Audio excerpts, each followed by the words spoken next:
What's going on, guys? 112 back at it again. Today we have an installation video on the Cbr F4i. We are actually going to remove the stunt sprocket and put an OEM sprocket back on because this bike is going from a stunt bike to the ultimate travel motorcycle. Let's get it. All right, now don't think I'm giving up on the stunt riding, wheelies, all that. I'm not. That's why I bought the Grom. But since I went to Mount Dora with the Cbr F4i and I got the dirt bike handlebar set up, I decided to put the fairings back on, put the OEM sprocket back on, and use this bike as my travel motorcycle. So I could use this bike as my travel motorcycle to go anywhere I want to go within the state of Florida. Tail the Dragon, I actually want to take this one to the Tail the Dragon next year. So basically what I've decided to do is make the Honda F4i a touring bike, yet a street bike, and then when I learn wheelies, this is going to be the wheelie bike.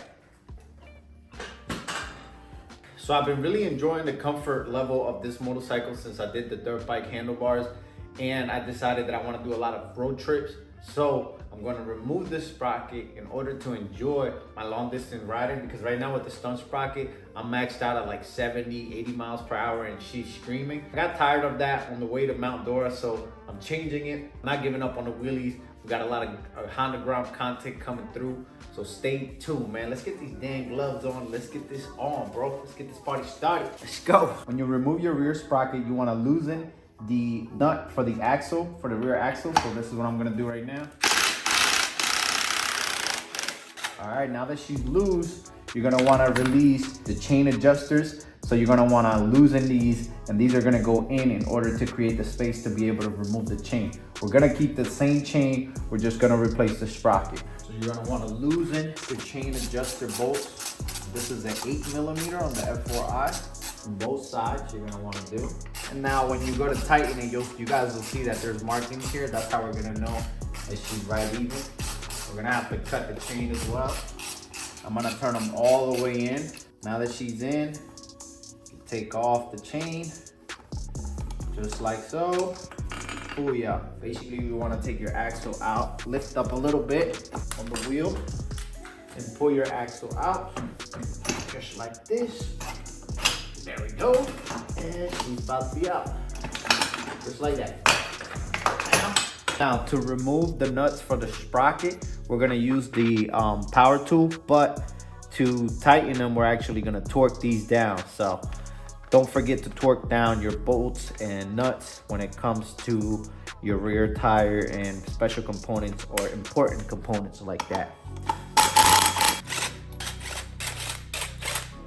Yeah. All right, here she goes. All right, let's bust this bad boy open, brand new. Woof, yes sirski. Woof. Put all your washers back on. Put all your washers back on, guys. Don't forget that. Very, very important. Before we install the nut, we're gonna put a little bit of Loctite on each bolt here. Just she's, you know, secure, man. You never wanna take any chances out here. Gonna do a little tiny dab, nothing crazy. Better safe than sorry. Now you wanna hand tighten these up. Now, you're gonna take your power tool, and like I said, I'm just gonna take it to where it needs to go.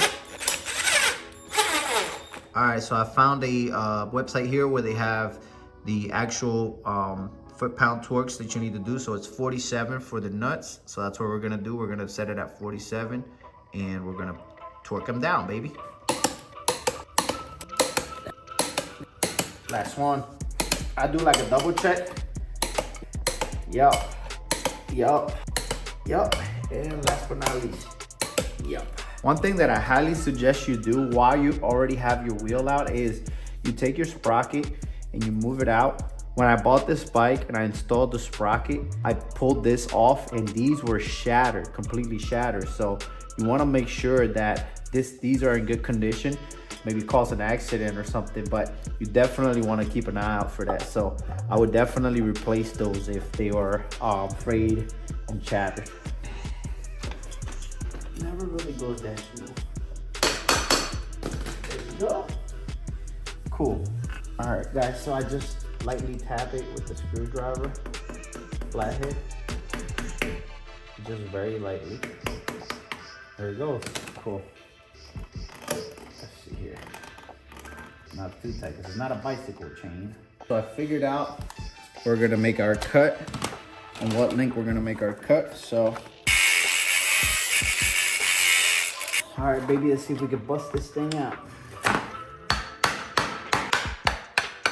Oh, there she goes. Oof. So you're gonna put your master link there. Like I said, I got the clip style one. So I got the chain tool kit so I can get the clip on there. All right, guys, by the notches is where you're gonna line it up. So I did 1, 2, 3 over there. 1, 2, 3. So I gotta go a little bit further here. So we got 1, that's 2, and that's about 3 right there. And you want a 1/4 inch slack. That's actually pretty good. Once I tighten it, it's gonna get a little harder. Yep, right there. I'm gonna tighten a little bit more. All right, we're gonna tighten it up a little bit. Yeah, that's good. I like that. Now let's torque her down. Alrighty, y'all, would you look at that? She's looking good. All right, let's get this thing torqued down. I get a little too excited sometimes. All right, she's good to go, baby. I gotta take her for a test drive, but it's already dark out. Alrighty, guys, that wraps up the video on the rear sprocket change. We're going back to the OEM. We're trying to do a lot of trips with this bike. I'm telling you, we got a lot of great content coming. Look out for the content on the Honda Grom. Like, share, comment, and subscribe, baby. I appreciate every single one of you. Rolling on 2, out of here. Peace.